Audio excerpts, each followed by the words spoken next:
requiere tratamiento. Su incidencia es inversamente proporcional a la edad gestacional. Entonces tenemos que de 23 a 24 semanas el 100% de los recién nacidos nos hará apnea. 90% entre las 25 y 29 semanas, 54% entre las 30 y 31 semanas, 14% entre las 32 y 33 semanas, y 7% entre 34 y 35 semanas. Como también se presenta en atérminos, se ha estimado que tiene una incidencia de 0,1% en los atérminos. Se clasifica en apnea primaria idiopática de prematuro. Es la forma más frecuente de apnea, es la que más se reporta, y se caracteriza porque no se asocia a patología subyacente, o sea, se le descarta toda patología que pudiera existir y queda solamente el que es un neonato prematuro. Y esto se debe a una inmadurez de los mecanismos de regulación de la respiración. La segunda clase de apnea era la apnea secundaria, que es secundaria a una patología subyacente o existente, y esto puede ocurrir tanto en el prematuro como en el término. Se clasifica el apnea prematuro, la idiopática, a su vez, en central, que es el 40% de los casos, que se caracteriza por cese de esfuerzo respiratorio sin obstrucción de la vía aérea, y segundo, la obstructiva, que es el 10% de los casos, donde existen movimientos respiratorios, pero no hay flujo aéreo, no hay movimiento de aire. La obstrucción usualmente es a nivel faríngeo por presión al cuello o cierre de la laringe. La mixta, que es la más frecuente, 50% de los casos, presenta un componente central que puede estar precedido o seguido de un obstructivo.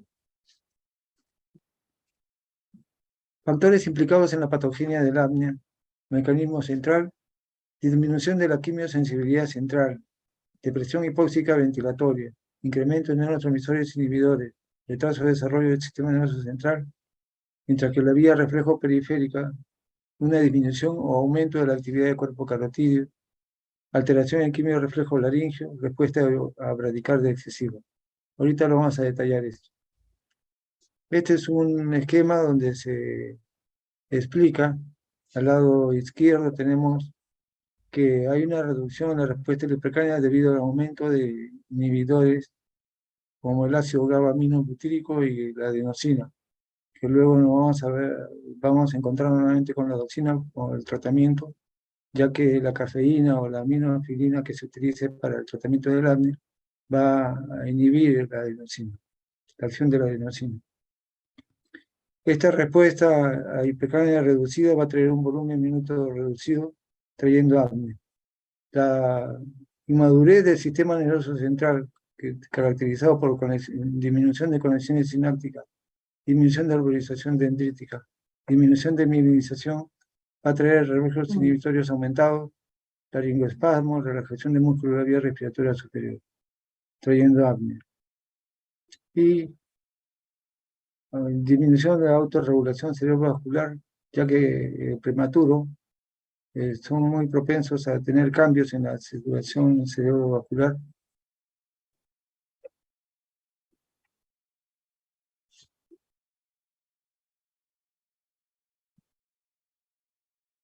Trae entonces depresión hipóxica aumentada, bradicardia y flujo sanguíneo cerebral, trayendo apnea. En la fisiopatogenia entonces están inmiscuidos los quimiorreceptores centrales, aumento de reflejos inhibitorios y depresión por hipoxia. Los quimiorreceptores centrales, que están a nivel del tronco cerebral, hay una respuesta disminuida a la hipercapnia. La respuesta ventilatoria a la hipercapnia es mediada primariamente por quimiorreceptores centrales. En prematuros existe una falla, una falta o respuesta disminuida a la hipercapnia. Como en los adultos, los recién nacidos no gatilla para aumentar la frecuencia respiratoria. Esta capacidad de respuesta va a ir desarrollándose, aumentando a medida que aumenta la edad gestacional postconcepcional. Aumento de los reflejos inhibitorios. Los reflejos inhibitorios de los prematuros están aumentados. Esto debido a falta de conexiones sinápticas, arborización dendrítica deficiente y pobre mielinización.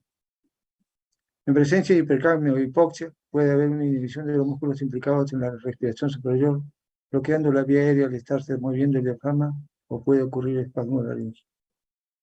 Depresión hipóxica sucede al haber hipoxemia y bradicardia. Se atribuye a estimulación de los quimioreceptores en los cuerpos carotídeos. Puede causar descenso de la presión arterial con disminución del flujo sanguíneo cerebral debido a la autorregulación del flujo en el cerebro. Entonces, la etiología básicamente va a ser por inmadurez del sistema nervioso central, donde está el control respiratorio en el tronco cerebral, o puede ser un signo secundario, un signo de alarma, un signo característico de enfermedades subyacentes. Entonces, condiciones asociadas al apnea.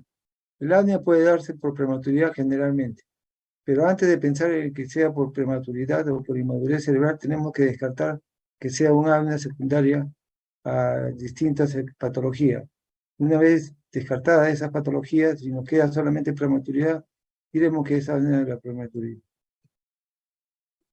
Las causas neurológicas pueden ser trauma al nacer, asfixia perinatal, la meningitis, la hemorragia intracraneal, las convulsiones, las miopatías o neuropatías, la depresión del centro respiratorio por drogas. A nivel pulmonar, causas como la deficiencia de surfactante, membrana hialina, la neumonía, hemorragia pulmonar, lesiones obstructivas de las vías aéreas, neumotórax, todas ellas van a causar hipoxia. A nivel cardíaco, cardiopatía congénita cianóticas, que son complejas, hipe o hipotensión arterial, insuficiencia cardíaca congestiva, la persistencia de conducto arterioso, aumento del tono vagal, terapia con prostaglandina E1, que suele usarse en cardiopatías complejas que son dependientes del ductus, como la transposición de grandes vasos, por ejemplo. A nivel gastrointestinal, las enterocolitis necrotizantes y el reflujo gastroesofágico, hematológicas, la anemia, la policitemia, la inestabilidad térmica, hipohipertermia, desorden metabólico, hipoglicemia, hiponatremia, hipocalcemia, la acidosis metabólica, las infecciones como la sepsis y la meningitis, y errores innatos del metabolismo como la enfermedad como varias enfermedades de errores innatos del metabolismo cursan como apnea, convulsiones, como parte de su síndrome. La clínica, algo muy importante es que no suele aparecer en las primeras 24 horas, y si es que aparece antes de las 24 horas debe buscarse una causa subyacente. Por ejemplo, hipoglicemia en pequeños, grandes, hijos de madre diabética. Hemorragia intraventricular, que haya sido prematuro y que haya sangrado, un trauma obstétrico. En sepsis, en RPM prolongado, o infección de tracto urinario con urocultivo positivo, Escherichia coli, por ejemplo. Habitualmente se inicia a las 72 horas, teniendo un pico entre los 7 y 10 días, presentándose un prematuro generalmente menor de 34 semanas.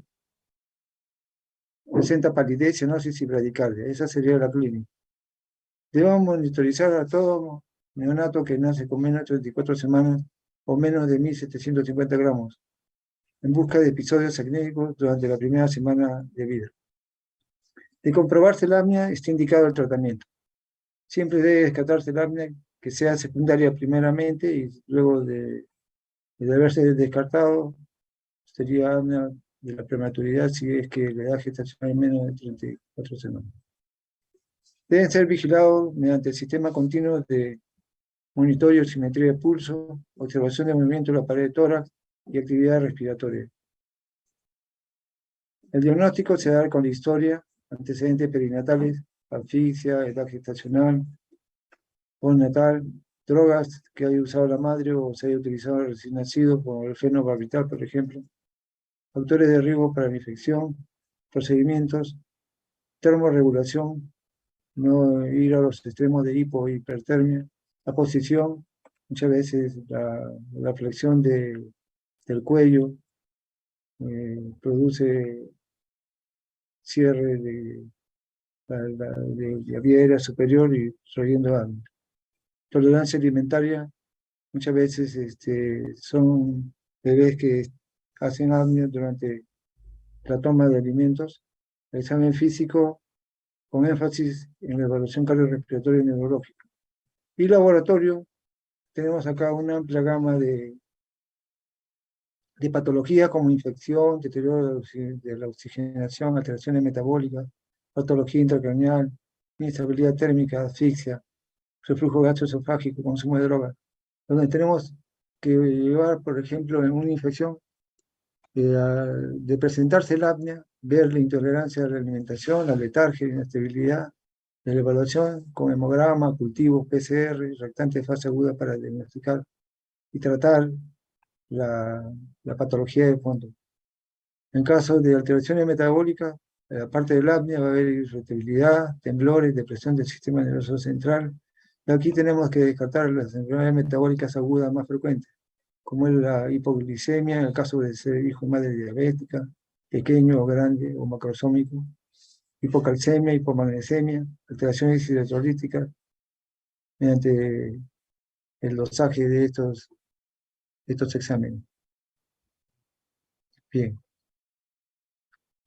La finalidad del tratamiento, una vez diagnosticado que presenta apnea y es apnea que ocurre en neonatos, sobre todo prematuro, la finalidad del tratamiento es estabilizar y corregir la causa que lo produce, restaurar el reflejo respiratorio, regular o estabilizar el patrón respiratorio. Otras medidas terapéuticas están las medidas generales, la posición que debe adoptar el bebé, terapia con metilxantinas, ventilación a presión positiva continua de la vía aérea, el famoso CPAP, y si falla la ventilación mecánica.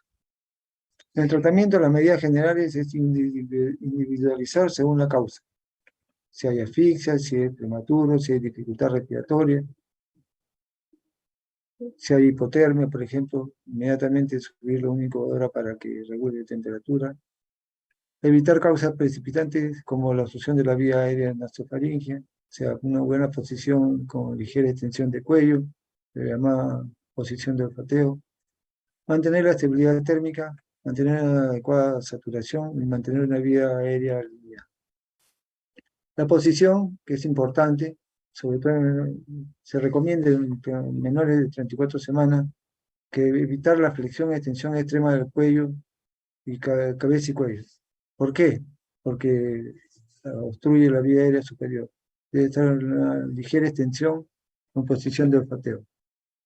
Cuando hay posición prona, que es una buena posición con un plano elevado de 25-30 grados, entonces la posición prona es la posición boca abajo. Solamente se utilizará esto bajo supervisión médica o de enfermería continua.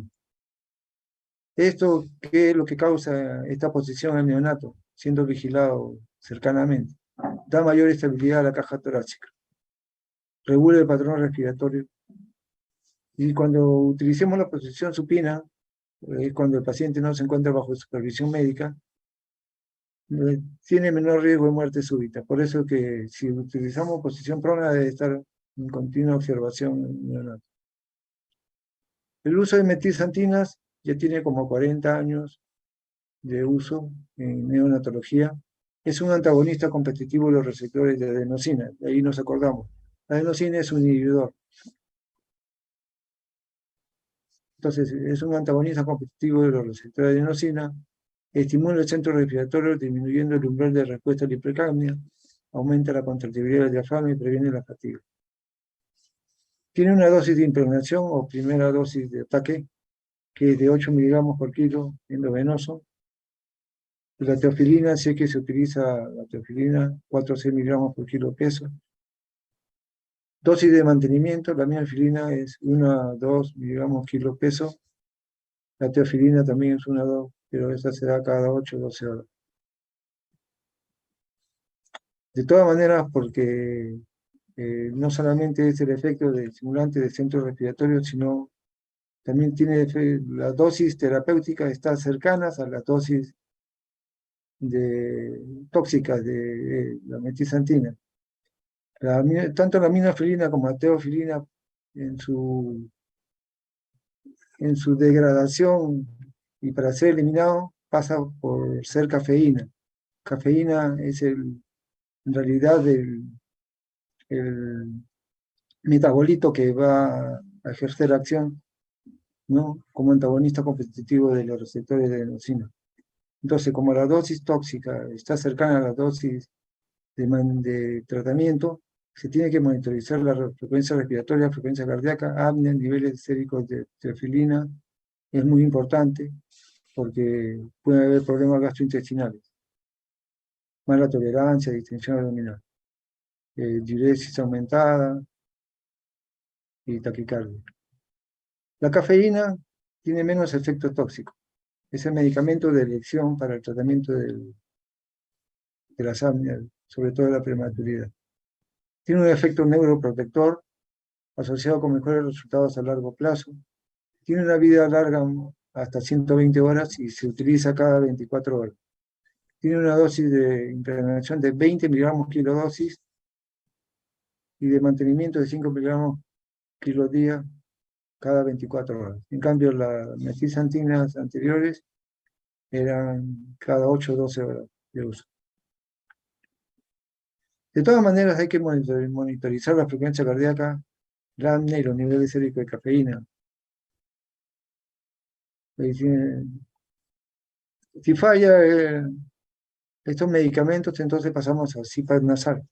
El CPAP nasal mejora el apnea obstructiva, sobre todo porque si ustedes ven la figura del neonato, tiene una posición de ligera extensión y el cuello está sujetado por unos, vamos a llamar así, cabestrillos que están a los lados para inmovilizar la cabeza en una posición de olfateo. Entonces, por eso es una. La otra es porque proporciona presión de distensión y aumenta la capacidad respirar funcional para mejorar la oxigenación. No es invasivo y utiliza los músculos intercostales y el diafragma. Puede producir daño a nivel de fosas nasales por los bronquios, o sea, los dispositivos nasales que se colocan cuando están estas colocadas mucho tiempo. El CPAP nasal mejora entonces la oxigenación, previniendo la respuesta bifásica a la hipoxia en los prematuros, y la presión de distensión puede inhibir los mecanismos receptores de la vía aérea superior. Es importante el mantenimiento de la permeabilidad nasal para que el CPAP tenga éxito como una intervención para el prematuro. De no mejorar, pasa a ventilación mecánica. Pero la ventilación mecánica recomendada es la ventilación nasal sincronizada. Es no invasiva. Se parece al CPAP, pero es con uso de ventilador mecánico. Aquí la ventilación nasal intermitente a presión positiva suministra insuflaciones pulmonares intermitentes, establecidas a una presión máxima administrada a través de las puntas nasales o máscaras.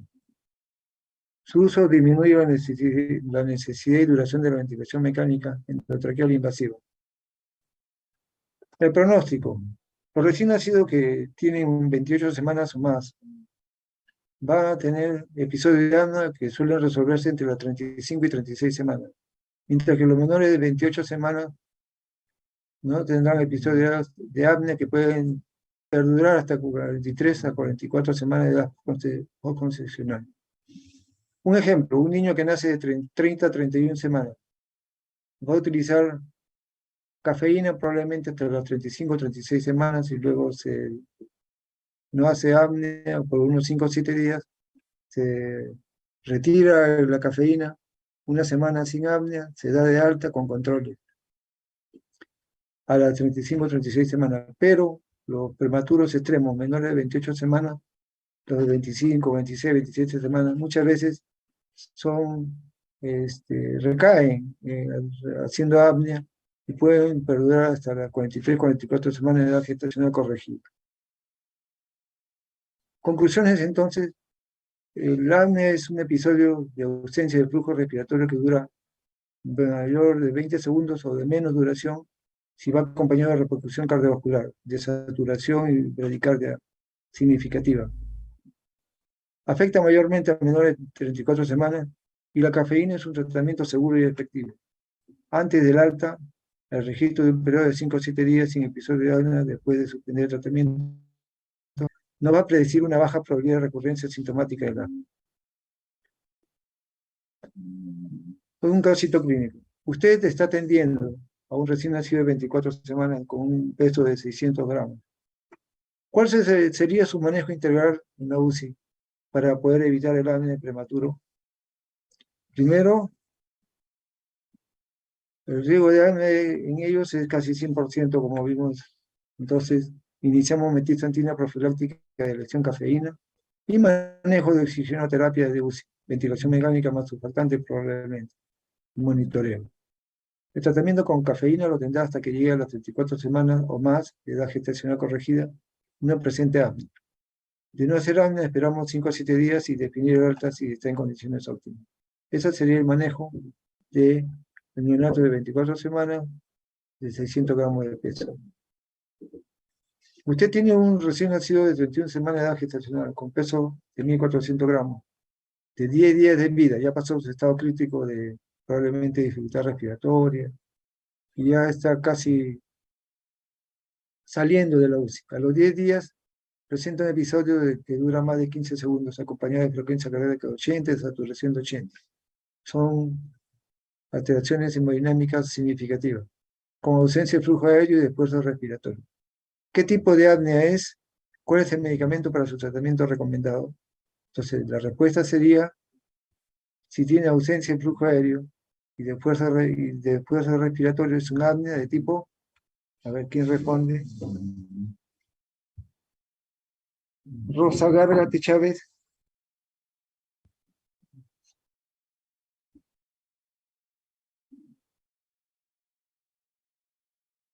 Danix Honores.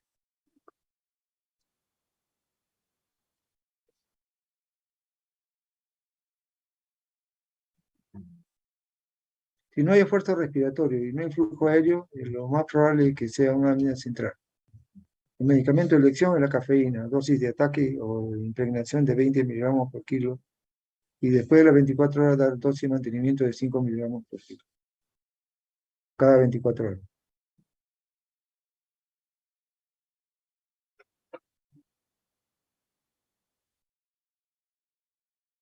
No sé si hay alguna pregunta.